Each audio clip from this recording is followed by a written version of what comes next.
ہم حشر کے میدان کی سمت جا رہے تھے کہ راستے میں ایک جگہ نحور اور شائستہ نظر آئے۔ انہیں دیکھ کر میری حس سے مزاح بیدار ہو گئی۔ میں نے صالح سے کہا، آؤ ذرا چلتے چلتے انہیں تنگ کرتے جائیں۔ ان دونوں کا رخ جھیل کی طرف تھا، اس لیے وہ ہمیں قریب آتے ہوئے دیکھ نہیں سکے۔ میں شائستہ کی سمت سے اس کے قریب پہنچا اور زور سے کہا، اے لڑکی، چلو ہمارے ساتھ، ہم تمہیں ایک نامحرم مرد کے ساتھ گھومنے پھرنے کے جرم میں گرفتار کرتے ہیں۔ شائستہ میری بلند آواز اور سخت لہجے سے ایک دم گھبرا کر پلٹی، تاہم نحور پر میری بات کا کوئی اثر نہیں ہوا۔ انہوں نے اطمینان کے ساتھ مجھے دیکھا اور کہا، پھر تو مجھے بھی گرفتار کر لیجئے، میں بھی شریک جرم ہوں۔ یہ کہتے ہوئے انہوں نے دونوں ہاتھ آگے پھیلا دیے، پھر ہنستے ہوئے کہا، مگر مسئلہ یہ ہے کہ یہاں نہ جیل ہے اور نہ سزا دینے کی جگہ۔ جیل تو یہاں نہیں ہے مگر سزا ضرور مل سکتی ہے، وہ یہ کہ مغویہ ہی کے ساتھ آپ کی شادی کروا دی جائے۔ ساری زندگی ایک ہی خاتون کے ساتھ رہنا، وہ بھی جنت میں، بڑی سزا ہے۔ اس پر نحور نے ایک زوردار قہقہہ بلند کیا۔ شائستہ جو میرے ابتدائی حملے کے بعد سنبھل چکی تھی، ہنستے ہوئے بولی، ویسے تو آپ لوگ توحید کے بڑے قائل ہیں، مگر اس معاملے میں آپ لوگوں کی سوچ اتنی مشرکانہ کیوں ہو جاتی ہے؟ نحور نے چہرے پر مصنوعی سنجیدگی لاتے ہوئے کہا، آپ کو معلوم ہے عبداللہ، مشرکوں کا انجام جہنم ہوتا ہے، اس لیے آئندہ آپ شائستہ کے سامنے ایسی مشرکانہ گفتگو مت کیجیے گا، وگرنہ آپ کی خیر نہیں۔ صالح نے اس گفتگو میں مداخلت کرتے ہوئے کہا، شائستہ آپ اطمینان رکھیں، یہ عملاً محض ہیں، ان کی ایک ہی بیگم ہے۔ اس پر نحور مسکراتے ہوئے بولے، یہ ان کا کارنامہ نہیں، ان کے زمانے میں یہ مجبوری تھی۔ خیر چھوڑیں اسے، یہ بتائیے کہ آپ کی بیگم صاحبہ ہیں کہاں؟ میں ابھی تک سنجیدگی اختیار کرنے کے لیے تیار نہیں تھا۔ میں نے ان کی طرف شرارت آمیز انداز میں دیکھتے ہوئے کہا، ہمیں بعض دوسرے بزرگوں کی طرح بیگمات کے ساتھ گھومنے کی فراغت میسر نہیں، لیکن دوسروں کی فراغت کو نظر لگانے کی فرصت ضرور میسر ہے۔ نحور نے اسی لب و لہجے میں ترکی ب ترکی جواب دیا، ہم خوش ہونے والے لوگ ہیں، نظر لگانے والے ہرگز نہیں، مگر آپ نے مجھے تو نظر لگا دی ہے۔ پھر مزید وضاحت کرتے ہوئے بولے، میرے پیغمبر یرمیہ نبی کو شہادت کے لیے بلایا گیا ہے، میں چونکہ ان کا قریبی ساتھی تھا اس لیے میرا وہاں موجود ہونا ضروری ہے۔ یہ آخری بات کہتے ہوئے ان کے چہرے پر سنجیدگی آ گئی تھی۔ آپ جا رہے ہیں؟ شائستہ نے پوچھا۔ ہاں، تم اپنے گھر والوں کے پاس چلی جاؤ، میں کچھ دیر تک ان معاملات میں مصروف رہوں گا، عبداللہ نے مجھے نظر جو لگا دی ہے۔ یہ کہہ کر وہ ان فرشتوں کے ساتھ روانہ ہو گئے جو انہیں لینے آئے تھے۔ انبیاء تو اپنی امتوں پر گواہی دے چکے، یہ یرمیہ نبی کی گواہی کس چیز کی ہو رہی ہے؟ میں نے صالح کی سمت دیکھتے ہوئے دریافت کیا۔ جن مجرموں نے ان کے ساتھ زیادتی کی تھی انہیں بھی ان کے انجام تک پہنچنا ہے، یہ گواہی اس سلسلے کی ہے۔ صالح نے جواب دیا، پھر ہم دونوں بھی حشر کی طرف روانہ ہو گئے۔ عرش کے سامنے یرمیہ نبی کے زمانے کے تمام یہود جمع تھے۔ ان کا زمانہ یہود کی تاریخ کا ایک اہم ترین دور تھا۔ یہود یا بنی اسرائیل حضرت ابراہیم کے چھوٹے صاحبزادے حضرت اسحاق اور ان کے بیٹے یعقوب کی اولاد میں سے تھے۔ حضرت یعقوب جن کا لقب اسرائیل تھا، ان کے 12 بیٹے تھے، انہی کی اولاد کو بنی اسرائیل کہا گیا۔ ان 12 بیٹوں میں سب سے نمایاں حضرت یوسف تھے۔ حضرت یعقوب اور ان کے 12 بیٹے فلسطین میں آباد تھے، مگر حضرت یوسف کے زمانے میں یہ سب مصر منتقل ہو گئے۔ کئی صدیوں تک یہ مصر میں رہے اور ان کی تعداد لاکھوں تک پہنچ گئی۔ حضرت موسیٰ علیہ السلام کی بعثت کے وقت فرعون نے یہود کو غلام بنا رکھا تھا۔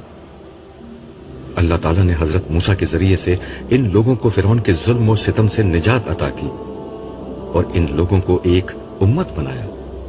کتاب و شریعت ان پر نازل ہوئی، مگر صدیوں کی غلامی نے ان میں بزدلی، شرک اور دیگر اخلاقی عوارض پیدا کر دیے تھے۔